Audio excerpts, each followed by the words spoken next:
이번 KF-21 1800차 시험 비행은 단순한 비행기록 갱신이 아니라 개발 단계가 어디까지 도달했는지를 보여주는 상징적인 장면으로 받아들여지고 있다. 공개된 영상 속 KF-21은 이륙 직후 랜딩 기어를 전개한 상태로 비행을 이어갔고, 이 장면 하나만으로도 군사 전문가들과 항공 마니아들 사이에서 거세 논쟁이 촉발됐다. 초음속 전투기로 설계된 기체가 굳이 랜딩 기어를 노출한 채 비행할 이유가 무엇이냐는 질문이 자연스럽게 따라붙었기 때문이다. 일반적으로 현대 전투기는 이륙 후 수초 내에 랜딩 기어를 접는다. 이는 공기 저항을 최소화하고 연료 효율과 가속 성능을 확보하기 위한 기본적인 운용 절차다. 특히 KF-21처럼 마급 초음속 비행을 목표로 한 기체라면 랜딩 기어 노출은 성능 시험 측면에서도 이례적인 선택에 해당한다. 그럼에도 이번 시험 비행에서 랜딩 기어 전개 상태가 의도적으로 유지된 것은 단순한 촬영용 연출이나 우연한 상황으로 보기 어렵다는 분석이 제기되고 있다. 여기에 더해 비행 고도 역시 주목을 받았다. 이번 시험은 약 1만 피트 고도에서 진행된 것으로 관측됐는데,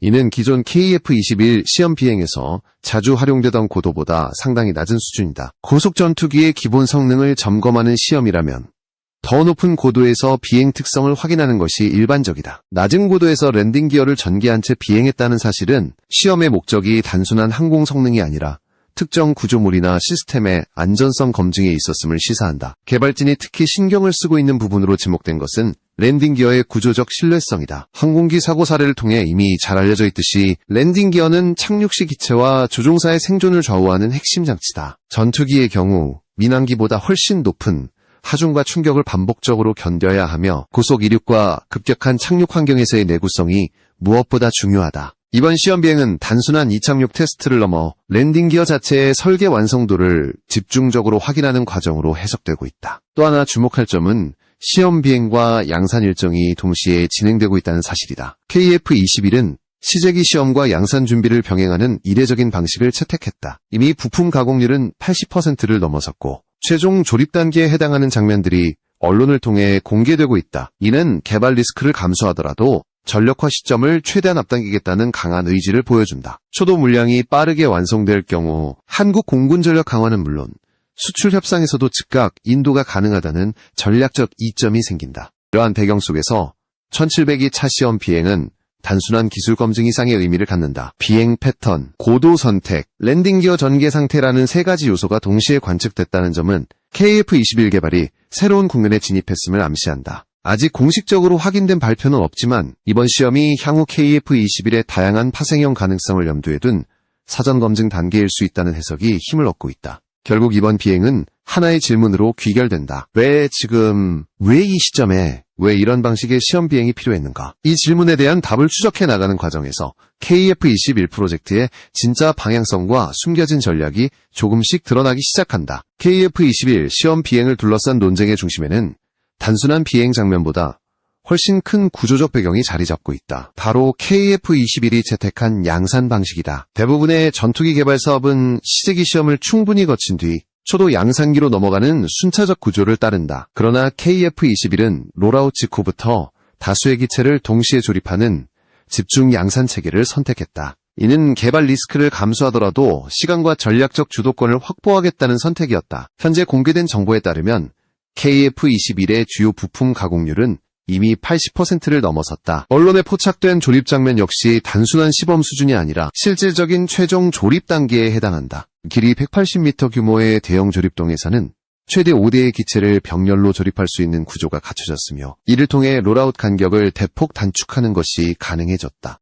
이는 한국 항공산업이 단순 조립 능력을 넘어 본격적인 전투기 대량 생산 체계에 진입했음을 보여주는 지표로 해석된다. 이러한 생산 구조는 단순히 국내 전력화를 위한 선택만은 아니다. 국제 방산 시장에서 전투기 수출은 성능 못지않게 인도 시점이 중요한 요소로 작용한다. 아무리 뛰어난 성능을 갖춘 기체라도 수년을 기다려야 인도가 가능하다면 경쟁력을 확보하기 어렵다. KF-21이 초도 물량을 빠르게 완성할 수 있는 체계를 구축했다는 점은 잠재적 수출국들에게 즉시 인도 가능이라는 강력한 메시지를 전달하는 효과를 가진다. 특히 주목되는 부분은 이미 한국산 항공기를 도입해 운용 경험을 축적한 국가들의 반응이다. FA50을 통해 한국 항공기 생산 품질과 운용 신뢰성을 검증한 국가들은 차세대 전투기 도입을 검토하는 과정에서 KF-21을 현실적인 대안으로 인식하고 있다. 대규모 전투기 도입이 필요한 상황에서 신속한 생산과 인도가 가능하다는 점은 전략적 판단에 결정적인 영향을 미친다. 이와 동시에 생산 현장에서는 자동화와 정밀성을 강화한 설비들이 적용되고 있다. 동체 자동 결합 시스템을 비롯한 첨단 조립 장비는 인적 오차를 최소화하고 기체 간 품질 편차를 줄이는 역할을 한다. 이는 단기간에 다수의 기체를 생산해야 하는 상황에서 필수적인 요소다. 단일 라인만으로는 한계가 있다는 판단 아래 향후 듀얼 라인 체제로의 전환 가능성까지 언급되고 있다는 점은 KF-21 양산이 단기 계획에 그치지 않음을 시사한다. 시험 비행과 양산이 동시에 진행되는 이 구조는 자연스럽게 각종 시험 데이터의 중요성을 더욱 키운다. 시제기에서 확인된 설계 변경 사항이나 보강 요소는 곧바로 양산 기체에 반영될 수 있기 때문이다. 이번 1702 차 시험 비행에서 관측된 랜딩 기어 관련 특징 역시 단순한 시험용 변경이 아니라 향후 생산 기체 전반에 영향을 미칠 수 있는 중요한 단서로 해석된다. 결국 KF-21 양산 체계는 단순한 속도 경쟁이 아니라 전략적 시간 싸움의 성격을 띈다. 누가 먼저 실전 배치를 완성하고 누가 먼저 수출 시장에서 신뢰를 확보하느냐의 문제다. 이러한 맥락에서 보면 이번 시험 비행과 생산 현장의 움직임은 각각 분리된 사건이 아니라 하나의 큰 흐름 속에 연결되어 있다. KF-21 프로젝트는 지금 이 순간에도 시험과 생산이라는 두 개의 축을 동시에 가동시키며 다음 단계로 나아가기 위한 준비를 차분히 진행하고 있다. KF-21 시험 비행에서 가장 많은 해석을 낳은 요소는 단연 랜딩 기어였다. 전투기 개발 과정에서 랜딩 기어는 상대적으로 주목도가 낮은 구성품처럼 보일 수 있지만 실제로는 기체 설계의 철학과 운용 개념이 그대로 드러나는 핵심 구조물이다. 특히 반복적인 시험 비행 단계에서 랜딩 기어가 어떻게 운용되는지는 개발진이 무엇을 검증하고 있는지를 읽어낼 수 있는 중요한 단서가 된다.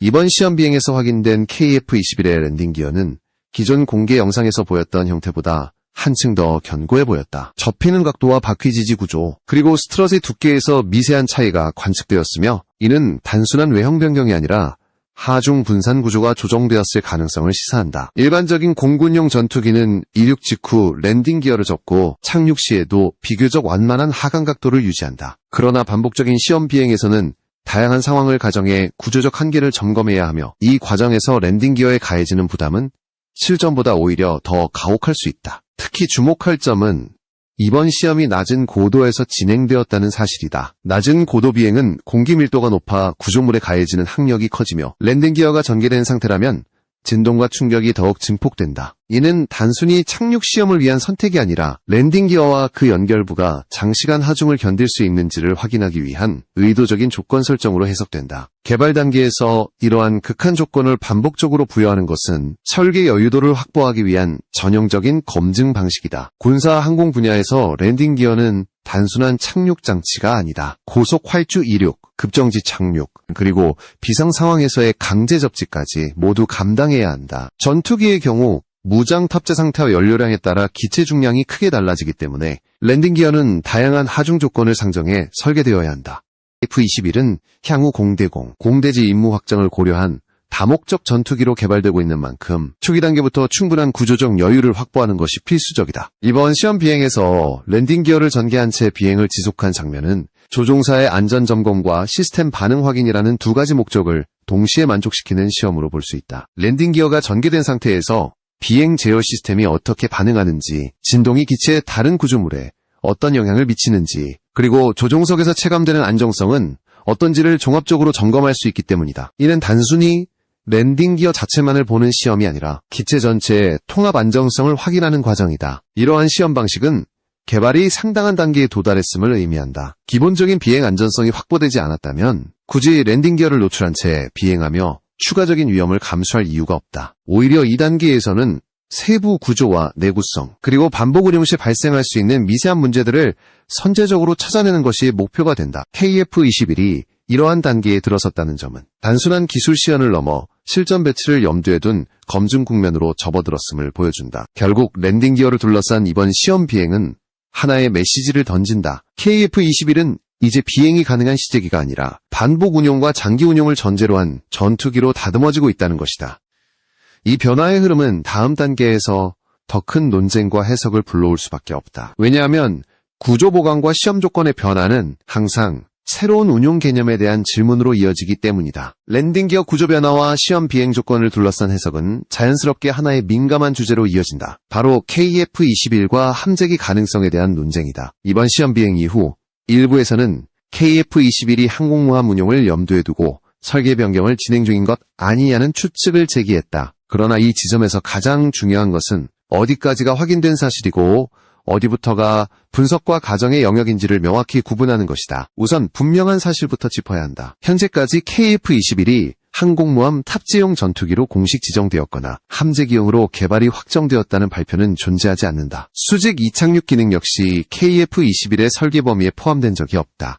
이는 기술적 한계라기보다 개발 목표와 비용 효율성에 따른 전략적 선택에 가깝다. 수직 이착륙 기능을 구현하려면 기체 구조와 추진 체계 전반을 다시 설계해야 하며 이는 기존 개발 로드맵을 근본적으로 흔드는 결정이 된다. 그럼에도 불구하고 함재기 논쟁이 반복해서 제기되는 이유는 시험 비행에서 관측된 일부 정황이 일반적인 공군용 전투기 시험과는 다른 인상을 주었기 때문이다. 낮은 고도에서의 비행, 랜딩 기어 전개 상태의 유지, 그리고 구조 보강으로 보이는 설계 변화는 자연스럽게 항공모함 운용 환경을 연상시키는 요소들이다. 항공모함에서의 이착함은 지상 활주로보다 훨씬 짧은 거리에서 이루어지며 착함 시 기체가 받는 충격은 극단적인 수준에 이른다. 이러한 환경을 상정하면 랜딩 기어와 기체 골조의 강화는 필수 조건이 된다.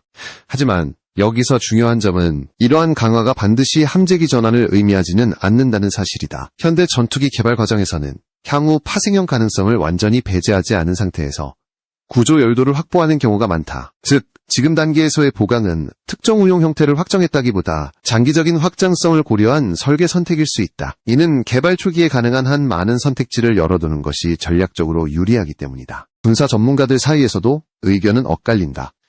일부는 이번 시험 비행을 통해 KF-21이 함재기용으로 발전할 수 있는 기술적 기반을 점검하고 있다고 해석한다. 반면 다른 쪽에서는 이를 단순히 극한 조건을 가정한 내구성 시험으로 보는 것이 더 합리적이라고 지적한다. 실제로 공군용 전투기라 하더라도 전시 상황에서는 손상된 활주로나 제한된 환경에서의 착륙을 고려해야 하며 이러한 상황을 대비한 구조 보강은 충분히 필요하다. 또 하나 간과해서는 안 될 요소는 비용과 일정이다. 함재기 개발은 일반 공군 전투기 개발보다 훨씬 많은 시간과 자원이 소요된다. 착함 충격으로 인한 구조 피로, 해상 환경에서의 부식 문제, 제한된 공간에서의 정비 효율성까지 모두 고려해야 한다. 이 때문에 함재기용 전투기는 개발 기간이 길어지고 운용 수명 역시 상대적으로 짧아지는 경우가 많다. 이러한 현실을 감안하면 현재 KF-21 개발 단계에서 함재기 전환을 단정적으로 전제하는 것은 무리가 따른다. 결국 이번 논쟁의 핵심은 가능성과 확정 사이의 간극이다. KF-21은 분명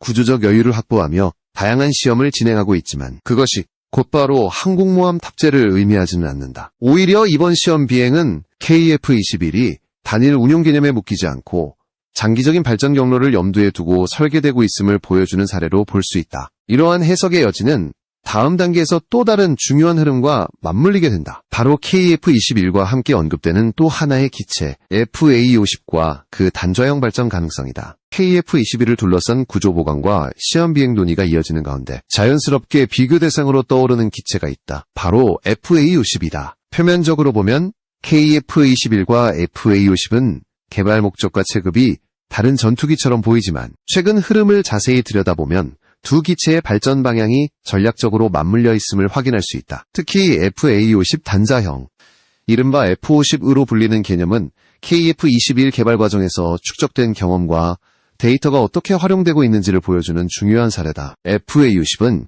원래 고등훈련기를 기반으로 발전한 경전투기다. 이 때문에 초기 설계 단계부터 비행 안정성과 조종 훈련 효율성이 우선시되었고 기체의 무게중심 역시 중앙에 가깝게 설정되었다. 이러한 구조는 훈련기와 경공격기 운용에는 적합했지만 보다 본격적인 전투 임무를 수행하기에는 한계로 작용해왔다. 특히 복좌형 구조는 조종사 훈련과 임무 분담에는 유리하지만 단독 조종 전투 임무에서는 공간 활용과 중량 배분 측면에서 제약이 있었다. 이 때문에 FA-50 단자형 개발 논의가 본격화되자 단순히 후방석을 제거하고 연료 탱크를 추가하는 방식이 검토 대상에 올랐다. 겉으로 보기에는 가장 비용 효율적인 선택처럼 보였지만 실제로는 비행 안전성과 무게균형 문제라는 치명적인 약점을 안고 있었다. 후방에 수백 킬로그램의 연료가 집중될 경우 기체의 무게중심이 이동하면서 비행 특성이 크게 변한다.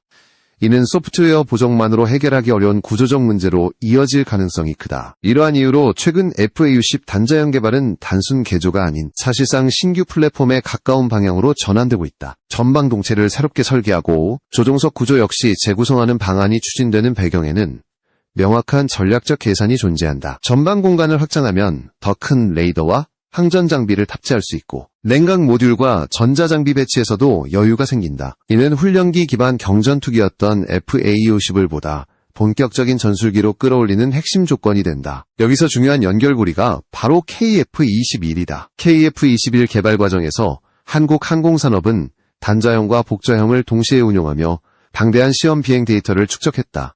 이러한 데이터는 단자형 전투기의 비행 특성, 조종 안정성, 시스템 통합 측면에서 매우 귀중한 자산이다. FA-50 단자형 개발이 완전히 새로운 도전이 아니라 이미 검증된 데이터와 경험을 바탕으로 추진될 수 있는 이유가 여기에 있다. 또 하나 주목할 부분은 시뮬레이터 개발이다. 단자형 기체는 복자형과 비행 특성이 미묘하게 달라지기 때문에 기존 시뮬레이터를 그대로 활용하기 어렵다. 별도의 단자형 전용 시뮬레이터 개발에 착수했다는 사실은 단순 연구 단계를 넘어 실제 운용과 수출까지 염두에 두고 있다는 강력한 신호로 해석된다. 고가의 시뮬레이터 개발은 단기간 내 회수하기 어려운 투자이지만 동시에 해외 고객국을 설득하는 데 결정적인 역할을 한다. 이러한 흐름을 종합하면 FA-50 단자형 개발은 독립적인 사업이 아니라 KF-21과 함께 구성된 장기 전략의 일부로 볼 수 있다. KF-21이 중형급 차세대 전투기로서 상위 체급을 담당한다면 FA-50 단자형은 비용 효율성과 운용 유연성을 앞세운